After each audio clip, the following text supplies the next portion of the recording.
अभी मुर्गी अचानक से टोकरी में से निकल जाती है। टोकरी में से निकलने के बाद चारों मुर्गियां एक विशाल मुर्गी का रूप ले लेती हैं। घनश्याम के पास 4 मुर्गियां थी। घनश्याम मुर्गियों का बड़े अच्छे से ख्याल रखता था। घनश्याम की मुर्गियों की खास बात ये थी कि चारों मुर्गी रोज सोने के अंडे दिया करती थी। उसकी मुर्गियों के अंडे इतने लाजवाब और देसी हुआ करते थे कि जो भी एक बार घनश्याम की मुर्गियों के अंडे खरीद ले, वो बार बार उसके पास अंडे लेने आया करता था।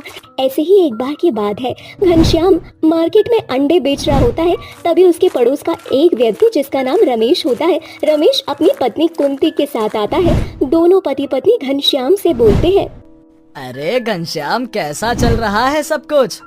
सब बढ़िया है भैया, अपना बताओ। अंडे लेने हैं या फिर ऐसे ही बातचीत करने आए हो?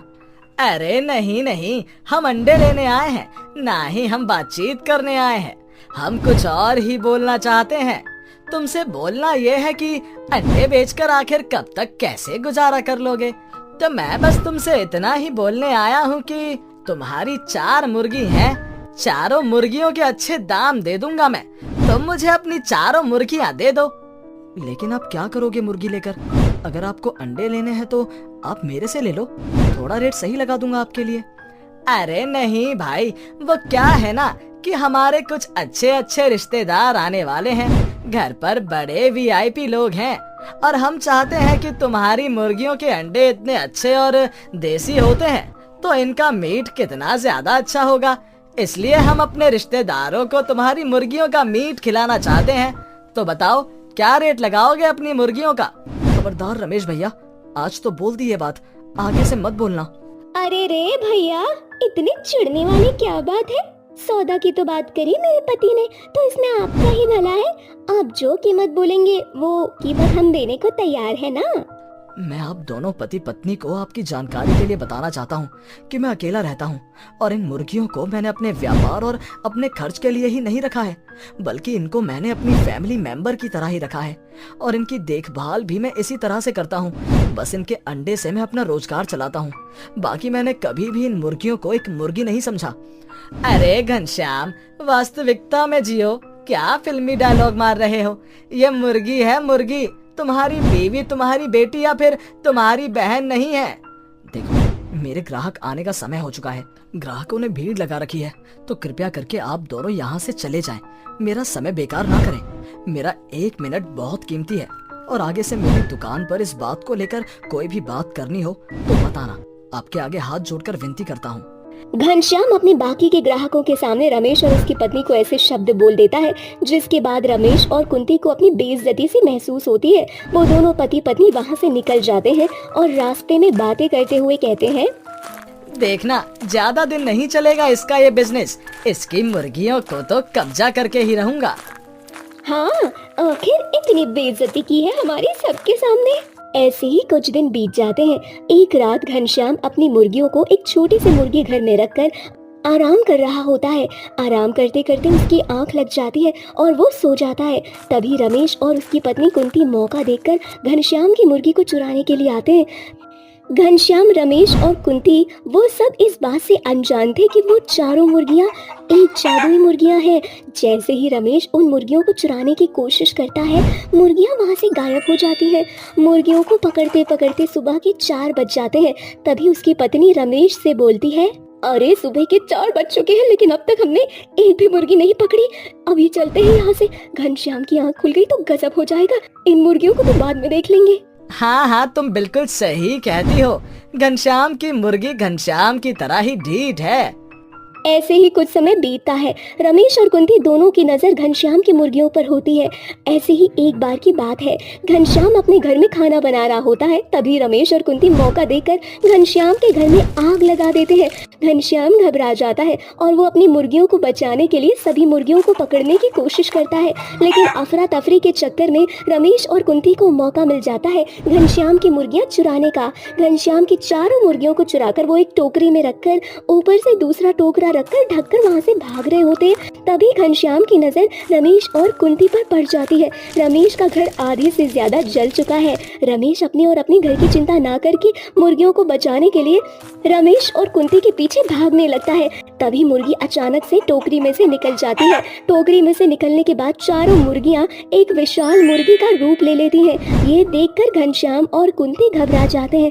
तभी मुर्गी बोलती है, दुष्ट, तुम्हें क्या लगा कि तुम हमें चुरा कर ले जाओगे और तुम मेरा फायदा उठा पाओगे?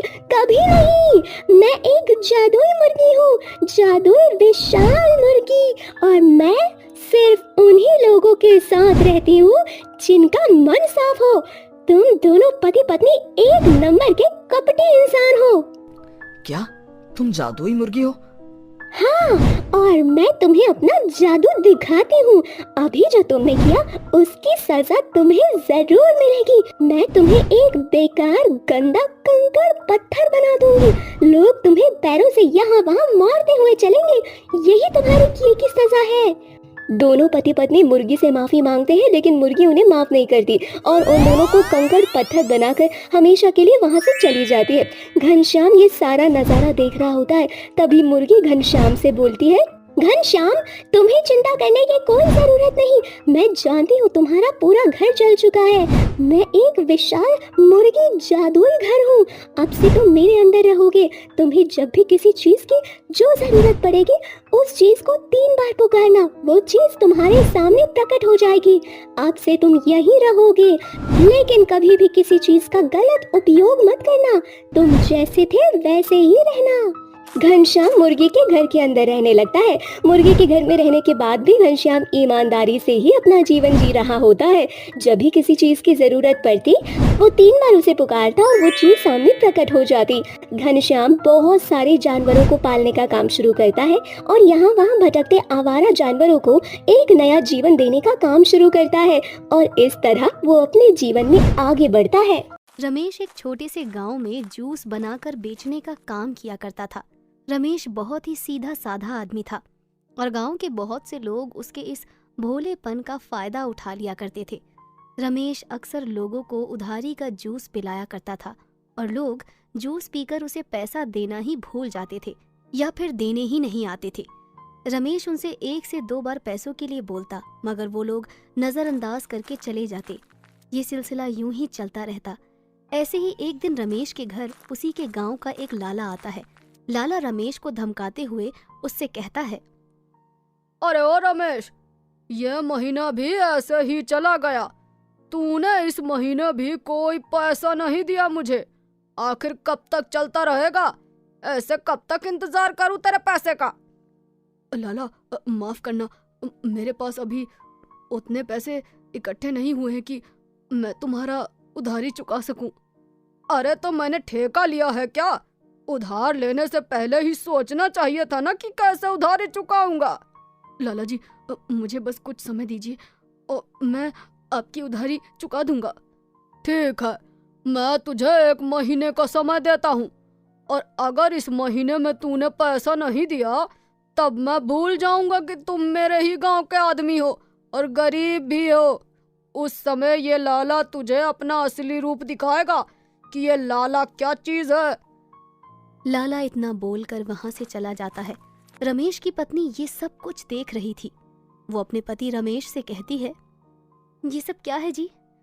आपसे जिन लोगों ने उधारी लिया है उनसे पैसे लेकर कम से कम लाला के पैसे तो चुका दो। मैं तुम्हें क्या बताऊं, मैं लोगों को बोल बोल कर थक गया हूं कि मुझे पैसों की आवश्यकता है, मुझे मेरी उधारी के पैसे दे दो, मगर लोग नजरअंदाज करके चले जाते हैं या तो मेरी दुकान पर आना ही बंद कर देते हैं। मुझे कुछ समझ में नहीं आ रहा है कि मैं क्या करूं। तुम लोगों को उधारी देती ही क्यों हो? अगर तुम ठीक से कमाओगे नहीं तो लाला की उधारी कैसे दोगी? अरे इतना सीधापन भी अच्छा नहीं होता। अक्सर लोग इसका फायदा उठाते हैं और अब अगर तुम्हें समझ में नहीं आ रहा है तो फिर कभी नहीं आएगा। मैं तुम्हें समझा समझा कर थक चुकी हूँ। रमेश की पत्नी गुस्से से अंदर चली जाती है। रमेश बेचारा भी सोच रहा था कि उसे क्या करना चाहिए। ऐसे ही कुछ दिन बीत जाते हैं। रमेश जूस का ठेला लेकर किसी दूसरे गांव चला जाता है और जूस बेचता है। जहां उसकी अच्छे से बिक्री होती है वो उन पैसों को लेकर घर वापस आ रहा होता है। तभी रास्ते में उसे एक बूढ़ी औरत दिखाई देती है। वो बूढ़ी औरत इतनी बेबस और लाचार होती है कि वो ठीक से चल भी नहीं पा रही होती। रमेश अपना ठेला रोककर उस बूढ़ी औरत के पास जाता है और उस बूढ़ी औरत से कहता है, अरे अम्मा, तुम ठीक से चल भी नहीं पा रही हो, तुम्हें कहाँ जाना है? अरे बेटा, मुझे कुछ पैसों की जरूरत है। मुझे अपना इलाज करवाना है। परिवार में मेरा कोई नहीं है जो मेरा इलाज करवाए। मुझे कुछ पैसों की जरूरत है बेटा। हाँ अम्मा, तुम अस्पताल चलो, मेरे साथ चलो, मैं हूं ना, मैं तुम्हारा इलाज करवा दूंगा, चिंता मत करो। मेरे पास पैसे भी है, आज मेरी अच्छी बिक्री हुई है भगवान की कृपा से, तो मैं तुम्हारा इलाज करवा दूंगा, चलो मेरे साथ। रमेश उस बूढ़ी औरत को अपने साथ अस्पताल लेकर जाता है जहां उसका इलाज होता है। डॉक्टर कुछ दवा लिखते हैं और रमेश अपने ही पैसों से उस बूढ़ी औरत के लिए दवा ले लेता है और उस बूढ़ी औरत के लिए कुछ खाने पीने का सामान लेकर बूढ़ी औरत को दे देता है। और वो बूढ़ी औरत पहले से अच्छा महसूस कर रही होती है, जिसके बाद वो बूढ़ी औरत रमेश से कहती है, अरे बेटा, मैं पहले से बहुत अच्छा महसूस कर रही हूँ। मुझे किसी खुले खेत में ले चलो बेटा। बूढ़ी औरत की बात सुनकर रमेश बूढ़ी औरत को किसी खुले खेत में ले जाता है जहां बूढ़ी औरत एक देव कन्या का रूप ले लेती है और रमेश से कहती है, रमेश, मैं एक देव कन्या हूँ और आज तुम्हारी वजह से मैं अपने श्राप से मुक्त हुई हूँ। मुझे श्राप मिला था और उस श्राप में मुझ जैसी सुंदर देव कन्या को एक बदसूरत बूढ़ी औरत बनने का श्राप मिला था और मैं श्राप मुक्त तभी होती जब तुम जैसा साफ मन का इंसान मेरी सच्चे दिल से सेवा करे, तब जाकर मैं अपनी इस श्राप से मुक्त होती। और तुमने मेरी सच्चे मन से खूब सेवा की है, जिस वजह से आज मैं अपने श्राप से मुक्त हुई हूँ। और मैं बदले में तुम्हें 3 जादुई जूस की मशीन देना चाहती हूँ, जिस मशीन से तुम अपनी सभी इच्छाओं को पूरा कर सकते हो। जैसे पहली मशीन से सोने के सिक्के निकलेंगे, दूसरी मशीन से चांदी के सिक्के निकलेंगे और तीसरी मशीन से पैसे ही पैसे निकलेंगे, जिससे तुम अपनी सभी इच्छाओं को पूरा कर सकोगे। साथ ही उन मशीन से तुम जूस भी बना सकोगे और उस मशीन से बना हुआ जूस काफी स्वादिष्ट होगा और लोग खुद खींचे चले आएंगे तुम्हारे पास। इतना बोलकर वो देव कन्या वहां से चली जाती है। रमेश अपने साथ वो मशीन लेकर घर आ जाता है, जिसके बाद वो अपनी पत्नी को सारी बात बताता है। ऐसे ही अगले दिन रमेश मशीन को चालू करता है, जिसमें से पहले मशीन से सोने के सिक्के निकलते हैं, दूसरी मशीन से चांदी के सिक्के निकलते हैं और तीसरी मशीन से पैसे ही पैसे निकलते हैं। ऐसे ही समय बीतता जाता है और अब रमेश की आर्थिक हालत पहले से बहुत अच्छी हो जाती है। रमेश अपने सर पर लगे हुए सारे कर्ज को हल्का कर लेता है। रमेश की तरक्की देखकर गांव के कुछ लोग उससे जलने लगते हैं। ऐसे ही एक दिन एक आदमी रमेश के घर आता है और रमेश के ठाट बाट देखकर उससे कहता है, अरे क्या बात है रमेश, इतने कम समय में इतना ज्यादा तरक्की, ये सब कैसे संभव है भाई? बस जो कुछ भी है सब भगवान का दिया हुआ है, मैंने कुछ नहीं किया। अरे रमेश, तुम तो अपनी हर बात मुझे बताते हो, ये बात भी बता दो, आखिर कौन सी तिजोरी में हाथ डाला था तुमने जो एकदम से इतने अमीर बन गए? वो आदमी रमेश को बहुत ही ज्यादा उकसाने की कोशिश करता है ताकि रमेश अपने अमीर होने के राज को उससे बता दे। रमेश जैसे ही उस आदमी को उन 3 जादुई मशीन के बारे में बताता है, तभी वहां रमेश की पत्नी आ जाती है और वो उस आदमी को फटकार लगाते हुए कहती है, अरे भाई साहब, आप अगर अपनी तरक्की पर ध्यान देंगे तो शायद आपको इन लोगों से उनकी तरक्की के बारे में पूछने की जरूरत नहीं पड़ेगी। अरे भाभी जी, मैं तो बस ऐसे ही रमेश भाई का हाल चाल ले रहा था। जब बुरे समय में हमारा हाल चाल नहीं लिया तो अब हमारा हाल चाल ना ही लो तो बेहतर होगा आपके लिए। रमेश की पत्नी आदमी को फटकार लगाते हुए वहां से भगा देती है। उसके बाद वो रमेश को खूब समझाती है कि हद से ज्यादा भोलापन भी हमारे लिए अच्छा नहीं होता।